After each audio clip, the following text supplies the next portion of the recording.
샬롬, 좋은 아침입니다. 목요일날 또 하나님께서 어떤 은혜를 주실지 기대함으로 오늘을 시작하시기를 원합니다. 자, 고린도전서 14장, 사도 바울이 말하는 은사장의 마지막입니다. 12, 13, 14가 은사장이잖아요. 14장 1절에서 5절까지 말씀만 좀 읽겠습니다. 14장 1절에서 5절까지 제가 읽어드립니다. 사랑을 추구하며 신령한 것들을 사모하되 특별히 예언을 하려고 하라. 방언을 말하는 자는 사람에게 하지 아니하고 하나님께 하나니 이는 알아듣는 자가 없고 영으로 비밀을 말함이라. 그러나 예언하는 자는 사람에게 말하여 덕을 세우며 권면하며 위로하는 것이요 방언을 말하는 자는 자기의 덕을 세우고 예언하는 자는 교회의 덕을 세우나니 나는 너희가 다 방언 말하기를 원하나 특별히 예언하기를 원하노라. 만일 방언을 말하는 자가 통역하여 교회의 덕을 세우지 아니하면 예언하는 자만 못하니라. 아멘. 오늘 여기까지 말씀을 읽고요. 6절 이후의 말씀도 잠깐 언급하는 시간을 갖도록 하겠습니다. 바울은 12장에서 성령의 다양한 은사들을 언급합니다. 그리고 이어서 13장에서는 그 은사들 가운데 최고의 은사, 가장 귀한 것, 그것이 바로 그 가장 큰 은사, 사랑을 얘기를 했어요. 그는 여기서 그치지 않고 14장에서도 계속해서 은사에 대해서 언급을 하고 있는데, 특별히 이 은사 중에 말과 관련된 은사, 방언과 예언을 비교하면서 그의 은사론을 마무리합니다. 오늘 우리가 읽은 이 14장 1절 첫 문장이 뭡니까? 사랑을 추구하며 입니다. 결국 바울이 14장에서도 말하고 싶은 것은 은사를 활용하되 사랑을 품고 하라 하는 의미가 보이죠. 사랑하는 마음으로 방언도 하고 예언도 해야 함을 강조합니다. 그러면서 은사는 말씀드렸다시피 이 공동체의 유익을 위해, 공동체의 덕을 위하여 있음을 사도 바울은 14장에서 이야기를 합니다. 여러분, 방언 기도 하시는 분들도 여러분 가운데 계시는데요. 공예배 때, 특별히 공공 기도할 때 방언 기도는 허락하지를 않습니다. 또 스스로도 그렇게 하지를 않아요. 왜 그럴까요? 방언하는 사람도 자신이 무슨 방언을 하는지, 무슨 말을 하는지 알지 못할 뿐더러 듣는 사람, 또 통역해주는 사람이 없으면 저 기도가 무슨 기도인지, 무슨 말인지를 모르기 때문에 그렇습니다. 그래서 사도 바울이 지금 이야기하는 것은 방언보다는 예언을 하려고 하라 라고 이야기를 하고 있는 겁니다. 방언을 예언 아래에 있다, 은사에 높낮이 수준으로 볼 때 그것이 결코 아닙니다. 오히려 바울은요, 모두가 다 방언 말하기를 원하고 있다고 이야기까지 했었습니다. 왜 그러면 예언을 방언 위에 두는 듯한 이야기를 하는 것일까요? 이게 바로 바울의 본심이 나타나는 겁니다.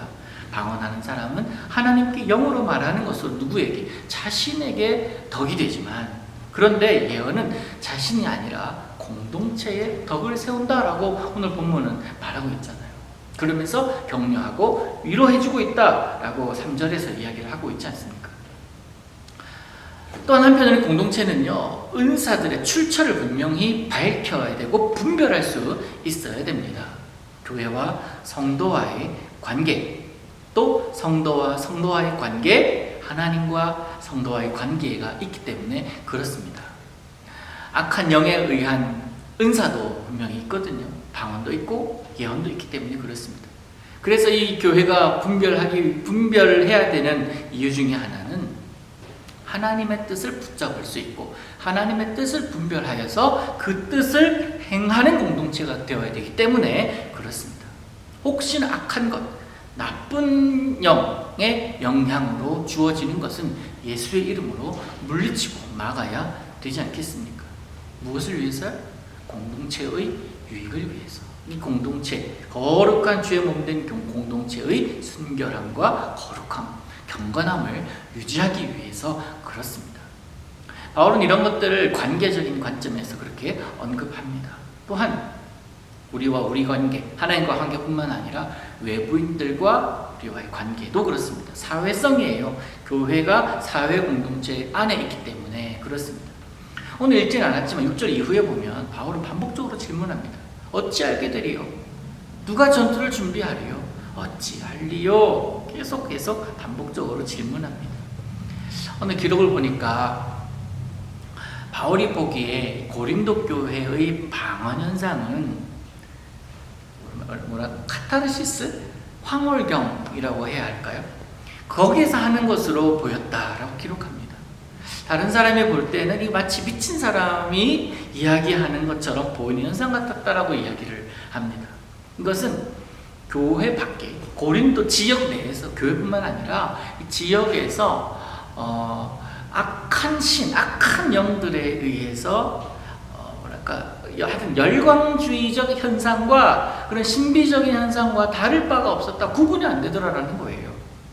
그 결과 이 교회 공동체에 혼란을 주게 되고 또 질서를 무너뜨리게 되는 그런 우려가 있었기 때문에 사도 바울은 이 공동체적 관점에서 볼 때 방언보다 예언을 하라는 이야기를 하고 있습니다. 방언할 때 분명히 통역이 또 필요하다라고 얘기를 하잖아요. 좀 어렵습니다. 근데 구분은 되시죠? 처음에 그래서 제가 말씀드렸듯이 바울의 본심, 사도 바울의 마음에는 뭐가 있습니까? 교회가 있어요.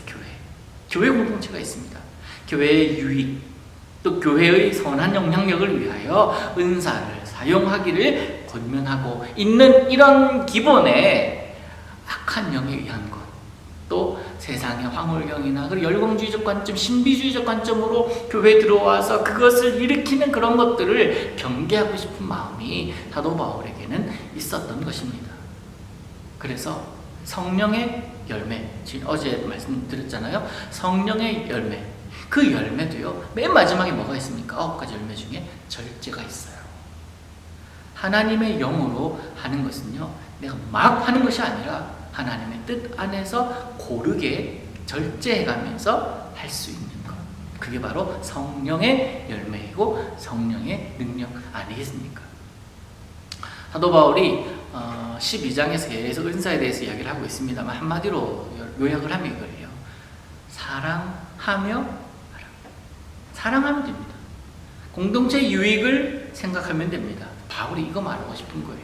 공동체의 유익, 공동체의 덕, 이로 인하여 예수 그리스도의 이름이 높아짐, 이거를 강조하고 싶은데 사도 바울이 이렇게 개척해 놓은 고린도 교회 모습에 그런 모습이 전혀 없이 세상의 모습, 세상의 방식, 세상의 그런 모든 것들이 교회에 들어와서 교회를 혼란스럽게 하고 무질서하게 함에 대해서 사도 바울은 가슴이 아파하는 것입니다. 오늘 우리에게 주어진, 여러분에게 주어진 은사로 사랑하며 사시기를 원합니다. 나만이 아닌, 내 만족만이 아닌, 우리 교회의 만족만이 아닌 하나님께 영광 돌릴 만한 사역자, 그리고 사람들, 귀한 지체들 되시기를 원합니다. 그것이 바로 오늘 우리에게 원하시는 우리 하나님의 마음이 아닐까 하는 생각을 오늘 본문을 통해서 했습니다. 그렇게 살아내시기를 우리 주님 이름으로 축복합니다. 하나님 아버지, 오늘도 함께 하옵소서.